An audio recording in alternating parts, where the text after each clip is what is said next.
ഉത്രാളിക്കാവിന് സമീപം നിയന്ത്രണം വിട്ട സ്കോർപിയോ ടിപ്പറിലും മതിലിലും ഇടിച്ച് 2 പേർക്ക് പരിക്ക്.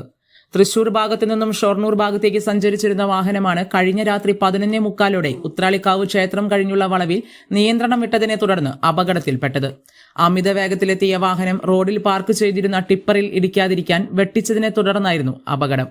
പെട്ടെന്ന് വെട്ടിച്ച വാഹനം തിരിഞ്ഞ് പുറകുഭാഗം ടിപ്പറിൽ ഇടിച്ചു.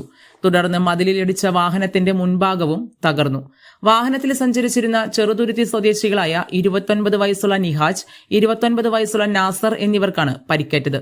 വടക്കാഞ്ചേരി ആക്ട്സ് ആംബുലൻസ് പ്രവർത്തകർ ഇവരെ വടക്കാഞ്ചേരി ജില്ലാ ആശുപത്രിയിൽ പ്രവേശിപ്പിച്ചു.